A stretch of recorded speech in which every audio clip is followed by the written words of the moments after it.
I love being here because I've been learning so much from everyone who's been on this, at this podium, on panels, people talking. A little bit about my background. Yes, I'm an Ayurvedic doctor, but I'm also a professor of marketing. What am I doing? Like, am I in my senses? Yes, very much so. The reason I got into it is, and I shared this yesterday, I started my career in Mumbai at Kellogg's India in the marketing communications department after getting a master's in sports nutrition.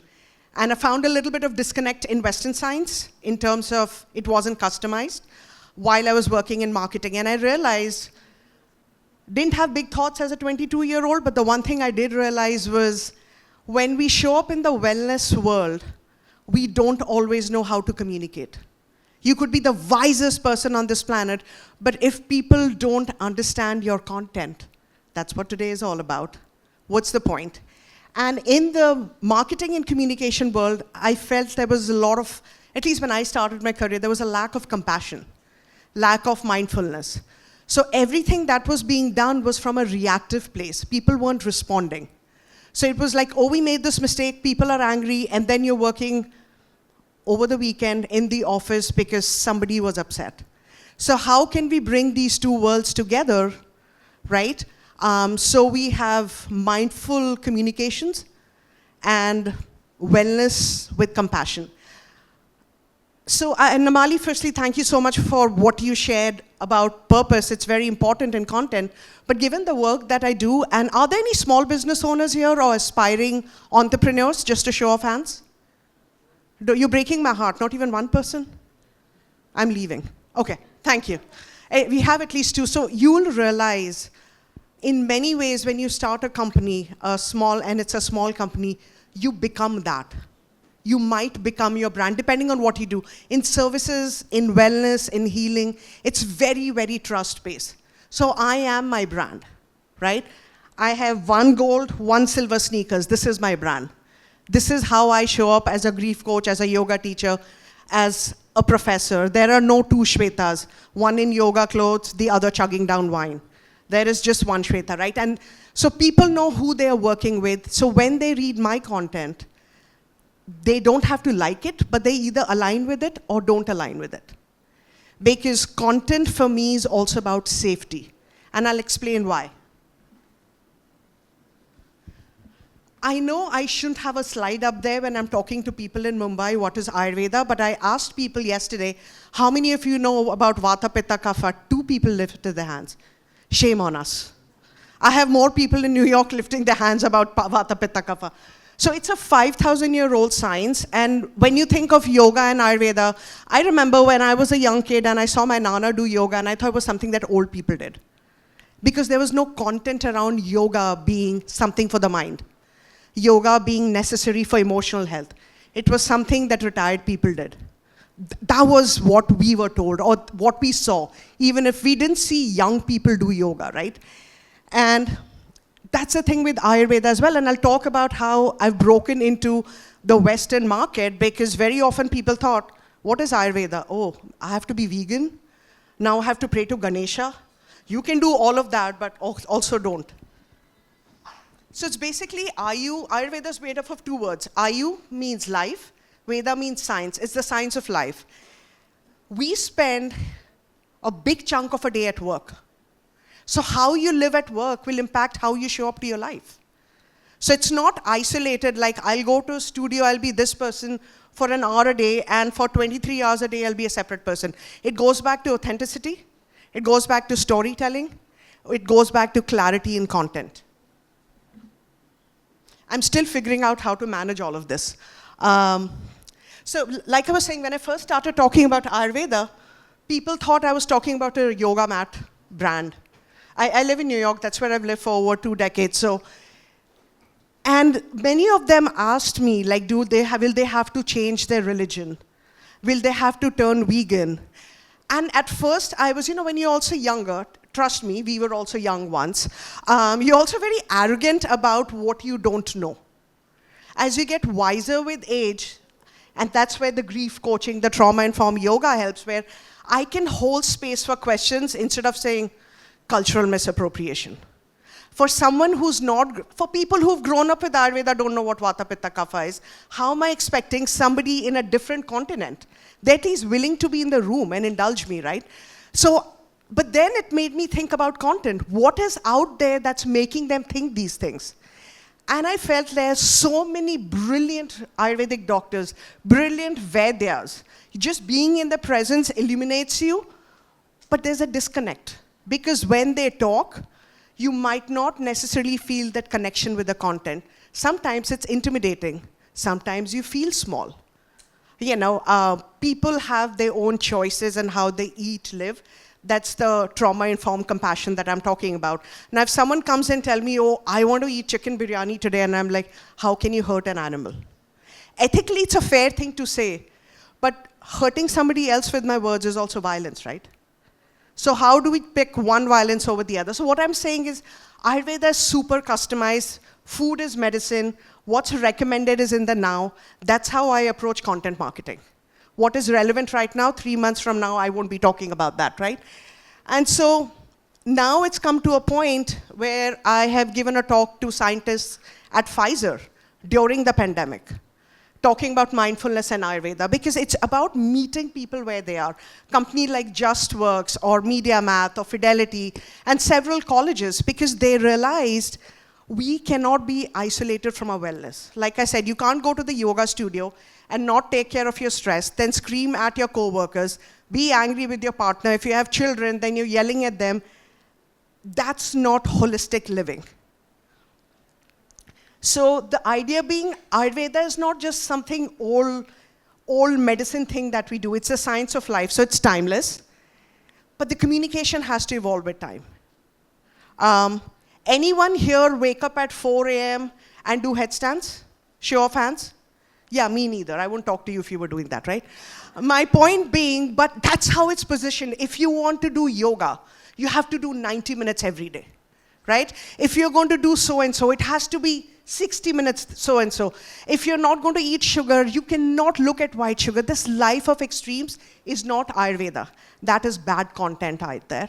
And while I have a lot of respect for influencers because, you know, they're getting the brand name, the value out there, I also question the legitimacy, right? So if there is someone who's not studied Ayurvedic medicine and they're just posting, and I have patients, my clients who've come to me after working with someone who has 3 million followers. But they were saying, I should do this. And I was like, what are the credentials? They have 3 million followers on Instagram. I was like, I shouldn't say you deserve it, but you kind of walked into it, right? But it's not that person's fault because they presented their content in that way where it felt authentic. But to me, that's why this conversation is important about ethics. And I want to show you today how I use content marketing to make this ancient wisdom relatable, searchable, and also scrollable, because ultimately, we all doom scroll. We know about this. Ayurveda is 5,000-year-old, and the attention span of the audience is 5 seconds. And Reels have created this dopamine shot, so we don't want long-form content. We are not reading, watching long-form. We watch Reels and we're like, happy, happy. This is how trigger happy we are, right? How do I tell someone to sit with Charak Samhita? Because if you want to be well, look at what somebody wrote 5,000 years ago. It has to be accessible in the now. I had to bring in Sanskrit into storytelling because I want to be true to my roots. But it has to make sense to the audience that I'm working with. Also, what if they quiz me on Sanskrit? I'm not that great. How do you go into tradition without diluting any depth? All of that falls under content. And I think of digital platforms as modern temples of learning. Because, you know, I think I got very tired when I was growing up of the older generation always saying, in our days, we used to do that. And I would always say, but those days were different, so the relevance doesn't matter. And I don't want to become that person. It's, as a content marketer, as a healer, as a professor, as a grief coach, I've also authored 14 books, which means a lot of research and talking to people. I can't show up with my ego and say my way is the only way and or else highway, right? And so you can't expect someone to, on TikTok, to sit through a 2-hour lecture on doshas. When I started asking questions about Vata Pitta, I could tell people were like, didn't want to make eye contact. So imagine. So what my content pillars look like, right? Very often it's breaking down complex Ayurveda into bite-sized lessons. We are talking about gut biome, we're talking about these 10,000 steps. Ayurveda 5,000 years ago told us, and try this. If you walk even 100 steps after every meal, your digestion changes. Small changes, small shifts, lifelong changes, right? So if I tell someone who has never exercised in their life, now you need to run a triathlon, you need to wake up at 4 a.m., drink hot water, and then do 21 sun salutations, I'll have no clients. Also, they'll report me to, I don't know, some loony bin because I'm not making sense, right? So I have to meet people where they are. So really breaking it down into bite-sized pieces, like, can you just have a mug of warm water? Simple, right? Good for digestion. Can you end your day with 5 minutes of reflection? And be honest. You can journal, you can ask yourself, could I have behaved myself a little bit better somewhere? I'm going to ask myself, could I have cut down on some jokes? No, I'm not, I'm just kidding. Then empathy. People have a lot of opinions about what others should do. And I feel that judgment is making us sick. You know, I have 7 a.m. client calls where someone will, on a call, will tell me they had a death in the family and that's what the coaching call is about. If I tell them, oh, you lost so-and-so, but death is a part of life, that's very tacky, right? So the content around my grief that I create is very different from the content that I'll create around burnout or gut health.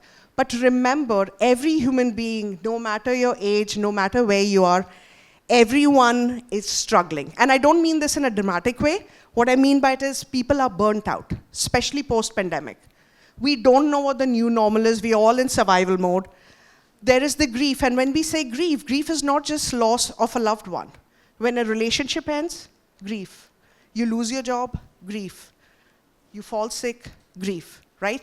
So redefining those things, because when grieving leaders show up and they're unhealed, they're toxic for the organization. And right now we talk a lot about gut biome. I'll go back to Ayurveda. 5,000 years ago it said what you eat will impact how you think, and how you think will impact how you feel, and that'll impact your dietary choices. So breaking it down in simple terms, like for someone who's come home really tired and wants to pour themselves a third drink, and I'm like, can you just pause and maybe have that one drink on a day that you're celebrating, instead of pouring toxin in your body when you can't digest anything. So there's no judgment, it's simple tactics, right? And then showing how Ayurveda fits into leadership, entrepreneurship, and everyday life. That's what we've been talking about.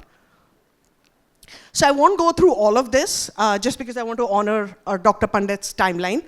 But just give an example of, I've also worked with mentors. They're like, just manage your Agni. What is Agni? Right? And if you are Indian, you have some context. Imagine telling that to a Caucasian person who's never heard of the word, manage your Agni, and it's now I have overwhelmed them. I call myself, I'm going to help you with stress. I've stressed them with a new term. So the simple thing would be, I explain, it's your digestive fire. And it's not just the food you eat, and this is for everyone in the room, pay attention to your environment. Who are you talking to? What are you watching? What are you reading? Who are you engaging with? Have you ever been to a family party, whether it's Diwali, Christmas, Ganpati, Eid, whatever have you, and there's that one person who really gets onto your nerves, right? But within our culture, we're not allowed to talk about it. That's a toxin. So it's not just what you eat. All of these can make you sick, just paying attention to that. Did you say, oh, okay, yeah, I'm wrapping up. So when we say something like, follow your prakriti, which is your constitution, again, why am I being prescriptive? Content would say, if you knew your nature, right? If you knew your doshas, if you knew your balances and imbalances, you could show up as you without trying to be somebody else. And what that also means, so empowering, that language. Giving people not just the permission, but reminding them to own who they are, instead of saying, Sharma ji's sons did better than you. So I use these platforms as prana channels. I have a podcast called The Grounded Leader. And I interview experts and we talk about burnout, Ayurvedic clock, all of these cool things where we use voice to humanize Ayurveda for high achievers. And I think Indians by nature are high achievers, so there you go. Instagram, then I do newsletter. And I'll talk about this freebie really quick. And then I do a lot of talks trying to break down Ayurveda into simple, digestible, bite-sized content and information so people can walk away home. Even when all of you leave tonight, just go. Tonight, I hope you're not leaving tonight. When you leave at the end of the day, we don't want people lurking around. Just take 5 minutes and reflect on your day. It makes you a better person because you reduce reacting. Eventually, you'll stop. But that has to be a different kind of sadhana practice, right? I talked about this briefly yesterday. Ayurveda is, you can't, even with content, like I can't expect somebody's grandfather and their grandchild to be consuming content the same way. So going back to the ideology, in our days that happened, no one cares. If you want to really help the Gen Z, look at what they need, what my content approach is. With millennials, with Gen X, with boomers, it's different. And I do a lot of work around also multi-generational organizations and how that impacts mental health and how Ayurveda can help sort of diffuse that tension. It's by honoring people where they are instead of saying where they should be. So this is one story of impact. I share a lot of food stories off and on, especially truffle fries are like my jam. So every now and then, if I've had a good month, which is good could mean anything, I want truffle fries and I want a picture of that and I share it in my stories, right? So this one person actually said, I want to work with you because you seem real. You're not like eating salad for Instagram and then asking, or, like I'm not lying about what I do. That authenticity and the transparency is important. Yes, I eat in a very balanced way, but who doesn't like fries? Come on. So this person found a picture of truffle fries and me. Then I have a gut reset guide, downloaded that, then booked a call, became a client, and now talks to others about balance. All I had to do was show up as myself. My content was me showing up as myself, Friday evening, truffle fries with my friends.